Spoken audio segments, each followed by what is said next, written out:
मैं Geeta Paliwal BA first year में फिर से आपका स्वागत करती हूँ। कल हम पढ़ रहे थे राजनीतिक सिद्धांत का अर्थ और परिभाषा, यानी राजनीतिक सिद्धांत की मीनिंग एंड डेफिनेशन। आज हम पढ़ेंगे राजनीतिक सिद्धांत की प्रकृति, नेचर ऑफ पॉलिटिकल थ्योरी। इसमें दो पार्ट आएंगे बच्चों, जिसमें प्रकृति में दोनों की प्रकृति होगी, दो भागों में बांटा जाएगा।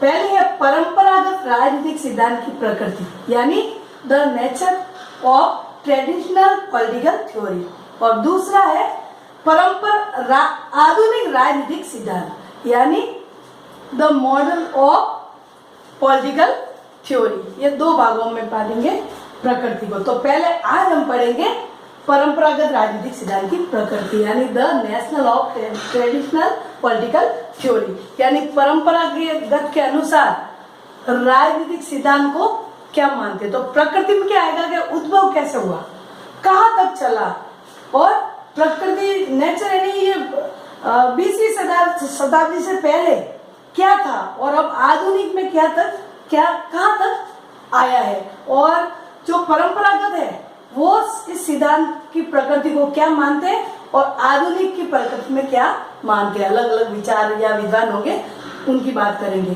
तो इनके बारे में, प्रकृति के बारे में, जो परंपरागत राजनीतिक सिद्धांत की प्रकृति में पहला पॉइंट है, परंपरागत राजनीतिक सिद्धांत कल्पनावादी व आदर्शवादी है।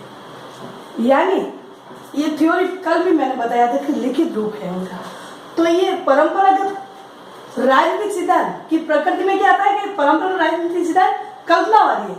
वो किसी, पहले प्लेटो का मैंने कहा था कि वो कल्पना करके वो लिखता था, फिर कल्पना में कोई गलती आ गई तो ऐसा नहीं हो सकता, बस दूसरा बात बस चिंतन करे, यानी विचार करके लिखे। और आदर्श यानी नैतिकता, हर चीज में वो नैतिकता को जोड़ते थे, यानी कि कल्पना करते थे कि ऐसा देश होना चाहिए या ऐसा देश, और पहले राज्य कहा जाता है उनको और अब कहते हैं देश। तो दोनों देश और राज्य दोनों एक ही है, ध्यान रखना।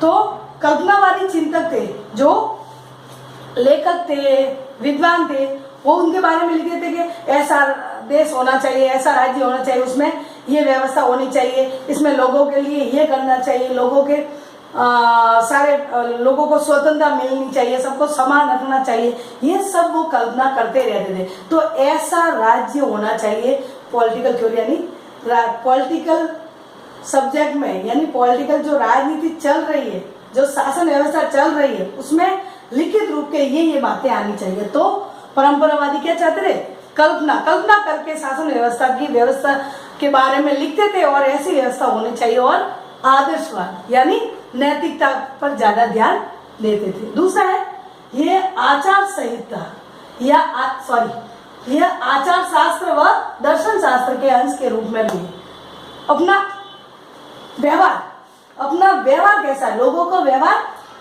कैसा है, वो शासन कर रहा है उनका व्यवहार कैसा है, उनके आचरण कैसा है, चरित्र कैसा है, उनको देखकर, और दर्शन शास्त्र यानी दृष्टिकोण, उनके दृष्टिकोण कैसा है, उनके आधार पर ये परंपरावादी सिद्धांत की प्रकृति चलती थी। यानी कि उनका आचरण कैसा था और ये उनकी दृष्टि कैसी थी, किस दृष्टि से वो आचरण करते थे, उसके बारे में लिखा जाता कि राजा ऐसा था, निरंकुश था, ये नहीं होना चाहिए, इसके बदले में ऐसा होना चाहिए, मतदान होना चाहिए। तो ऐसे विचार करते करते वर्तमान में ये लोकतंत्र चल रहा है।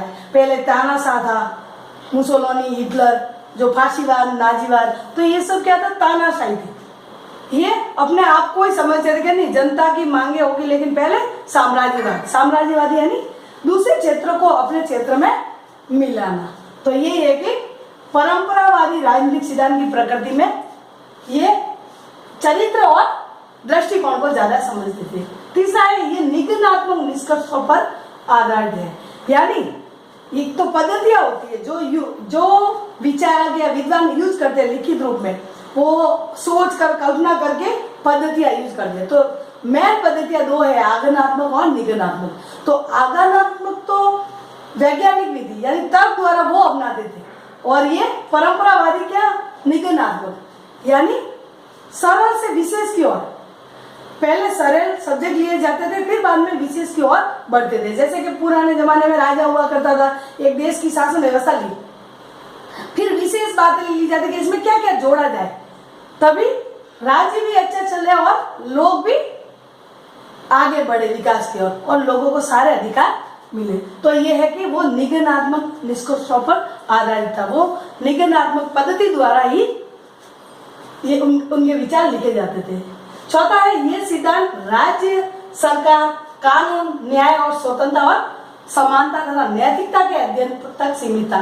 यानी परंपरावादी सिद्धांत ये क्या करते थे, सिर्फ राज्य कैसा होना चाहिए, उसमें सरकार कैसी होनी चाहिए, कानून कैसा होना चाहिए, कैसी कानून व्यवस्था लागू की जानी चाहिए, न्याय कैसा होना चाहिए, स्वतंत्रता सबको स्वतंत्रता मिले, उदारवादी भी यही समर्थन करते थे, समानता होनी चाहिए और नैतिकता के अध्ययन तक सीमित था। यानी ये बातें ही सोचता था कौन, परंपरावादी। यानी राज्य कैसा देश होना चाहिए, उसमें सरकार कैसी होनी चाहिए। तो सरकार अभी जो आधुनिक है, जो हम आधुनिक दूसरा पार्ट पढ़ेंगे, उनके जो मॉडल थ्योरी पढ़ेंगे, तो आधुनिक तो क्या सोचते हैं कि कानून व्यवस्था है, लेकिन कैसे होनी चाहिए, ये तो कि कानून होना चाहिए, चाहे राजा निरंकुश हो, राजा के ऊपर लागू हो चाहे ना हो, लोगों पर लागू होने चाहिए। न्याय कैसा हो वो पता ही, बस न्याय होना चाहिए, सबको स्वतंत्रता मिलनी चाहिए, लेकिन क्या कैसे होना चाहिए वो नहीं बताते।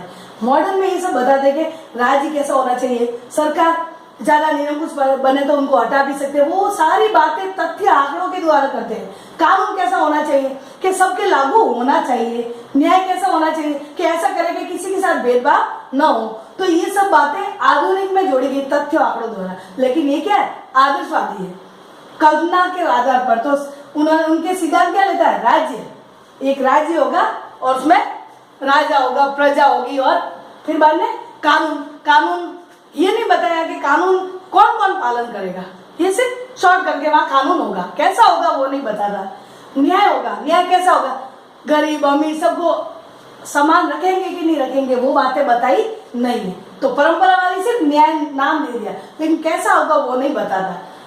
फिर है स्वतंत्रता दे दी, लेकिन किस किस बारे में दी, अपने विकास के लिए या अपने मौलिक अधिकार के लिए, अपने बाहर पढ़ने जाने के लिए, शिक्षा के लिए, और कोई भी जैसे मौलिक अधिकार में हमें दे रखा है, जहाँ धर्म जैसे अलग अलग धर्म हो तो धर्म निरपेक्ष सभी धर्म को समान माना जाए, तो कौन सी स्वतंत्रता दे रखी वो परंपरावादी ने नहीं बताया। समानता, किस किस की समानता, जैसे आधुनिक में तो बताया गया कि स्त्री और पुरुष को समान, नारीवाद जो कहते हैं, स्त्री और पुरुष को समान अधिकार दिया जाएगा, लेकिन इसमें से समानता दे दी। अब किसको समानता वो कोई सही ढंग से बताया नहीं है। और नैतिकता, सभी नैतिकता पे चले, लेकिन सभी नैतिकता राज्य में चलेंगे तो कुछ बातें ऐसी आएगी कि उनको युद्ध भी करना पड़ेंगे, पहले पढ़ चुके हैं। तो हर बार नैतिकता नहीं होगी, कभी कभी साम दाम दंड भेद ये भी अपना कर देश को सुरक्षित या देश को विकास के लिए बढ़ाया जा सकता है। तो ये है कि परंपरावादी सिद्धांत राज्य सरकार कानून न्याय स्वतंत्रता और समानता के नैतिकता के अध्ययन तक सीमित है। वो यहाँ तक सीमित है कि कानून होना चाहिए, क्या होना चाहिए वो पूरा नहीं बता रहे। फिर है पांचवा, इसमें चिंतकों यानी जो सोच के लिखने वाले विचारक या विद्वान, जैसे अरस्तु प्लेटो, अरस्तु तो तथ्यवादी था, आगमनात्मक विधि अपनाई थी पद्धति, और प्लेटो ने निगमनात्मक जो कल्पना द्वारा। तो ये किसमें चिंतकों की आत्मनिष्ठ विचारधारा परस्पर असंबंध रही है, मतलब कि सबकी विचारधारा अलग अलग है, सबकी एक जैसी नहीं है, परस्पर असंबंध है, उनके विचार मिलते ही नहीं। कोई कहता है कि ये होना चाहिए, कोई कहता है ये होना चाहिए। लेकिन तथ्य आंकड़ों में क्या होता है, सारे विचारों को लिया जाता है और जो ज्यादा मिलती है और समस्या हल करती है उनको फिर बाद में थ्योरी के रूप में लिखा जाता है और नियम बनाए जाते हैं। लेकिन ये तो आत्मनिष्ठ और विचारधारा खुद की आत्मा से लिखे गए विचारधारा है, चाहे वो संबंध मिले नहीं मिले, वो अपनी कल्पना के आधार पर कह दिए। अब उसमें कितना फायदा वो कोई पता नहीं, सिर्फ लिख लिया कि ये होना चाहिए। लेकिन परंपरा के खिलाफ जो आधुनिक प्रकृति आएगी वो अलग ही बातें करेगी। वो क्या करेगी कि सबके विचार शामिल करके एक थ्योरी यानी पॉलिटिकल थ्योरी के रूप में लिखा जाएगा, यानी सिद्धांत के रूप में लिखा जाएगा। छठा है इसमें तुलनात्मक अध्ययन पर अत्यधिक बल दिया जाता है, यानी तुलना की जाती है विचारकों की, जिसने भी लिखी है बातें राजनीति विज्ञान की प्रकृति में जो भी बातें लिखी है, ताकि प्रकृति में लिखी गई बातें आगे से अपना सके। तो ये क्या है, तुलना ज्यादा की है इन्होंने, एक दूसरे की तुलना की है, और जैसे उनका विरोध भी किया है, उनकी क्रिटिसाइज की है। कहने का मतलब जैसे प्लेटो ने कल्पनावादी साम्यवाद लिखा साम्यवाद के बारे में, तो उनका शिष्य अरस्तु ने है उनकी खंडन कर दिया, क्रिटिसाइज कर दी। तो ये कारण है कि उसमें जब ये दोनों के तुलना की जाती है तो एक दूसरे के तुलना करके जो कह रहे हैं नहीं ये सही कह रहा है, कोई विचार प्लेटो के साइड में रहे और कोई अरस्तु के साइड में, तो ये तुलना करते हैं, न कि आगे के क्या होगा, क्या होना चाहिए और इसके ये बिल्कुल हटा दिया जाए। ऐसी शासन व्यवस्था होनी चाहिए जो शासन भी अच्छे से चले, देश भी विकास करे और जनता भी शांति से रहे। इन बातों के लिए इनके कोई नहीं, सिर्फ तुलना करते हैं एक शासन की कि वो देश या वो राज्य कैसा है और ये राज्य कैसा होना चाहिए, सिर्फ तुलना करते हैं। लेकिन क्या क्या उसमें बदलाव करना वो कुछ बताते नहीं।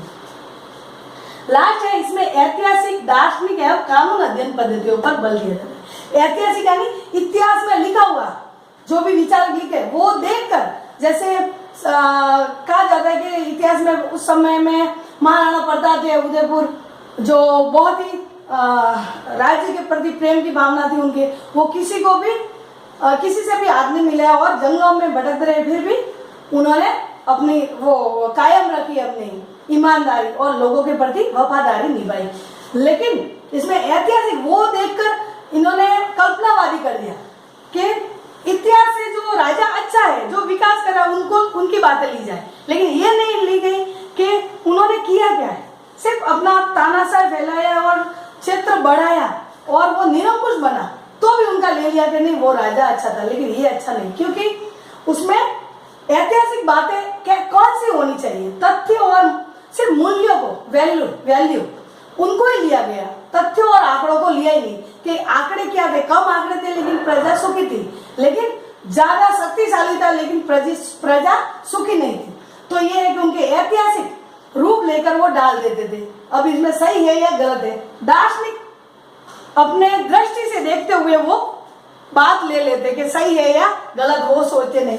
और कानूनी अध्ययन पद्धतियां कि उसमें हर बात में नियम या कानून होना चाहिए और किसी को उस कानून का पालन करना चाहिए, ये बातें परंपरागत के अनुसार ली गई। लेकिन कानून कैसा होगा, कठोर होगा या लचीला, कैसा होना चाहिए, कितनी सजा देनी चाहिए, कितनी हत्या के जो अभी जो धारा लगी है, जैसे कि चोरी में थोड़ी कम, वो है ना क्या, कौन सा चोरी डकैती वगैरह, वो फौजदारी और दीवानी और फौजदारी, दो तरीके से कानून व्यवस्था। तो ऐसे उन्होंने परंपरावाद में से कानून अध्ययन की पद्धति की कि नियम और कानून होना चाहिए और सबको कानून का पालन करना चाहिए, लेकिन कानून कैसा होना चाहिए वो सब बताया नहीं। इसलिए परंपरागत राजनीतिक सिद्धांत की प्रकृति में ये बातें बताई। तो इसी के रूप में फिर बाद में दूसरा आएगा आधुनिक राजनीतिक सिद्धांत की प्रकृति। ये परंपरागत, ध्यान रखना, दो भागों में बांटी गई है राजनीतिक सिद्धांत की प्रकृति में।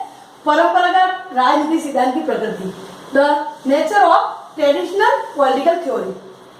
दूसरा हम पढ़ेंगे उसी की प्रकृति में कौन सी तुलना, कौन सा अच्छा, ये अच्छा है या वो अच्छा, तो वो होगा the model of political theory, जो कल हम पढ़ेंगे। ठीक है बच्चों, ध्यान से पढ़ना। अगर आपको समझना है तो कहना, आप ग्रुप में कहना कि कैसा आपको समझ आ रहा है कि नहीं आ रहा है। थोड़ा सा एक यूनिट थोड़ी सी हार्ड है आपके लिए लगेगी, क्योंकि आप 12 से आए, फिर आगे तो आपके बहुत ही सरल है, इसलिए ये समझना। मैं बाद में और भी आपको समझा दूंगी। ठीक है बच्चों, बाय।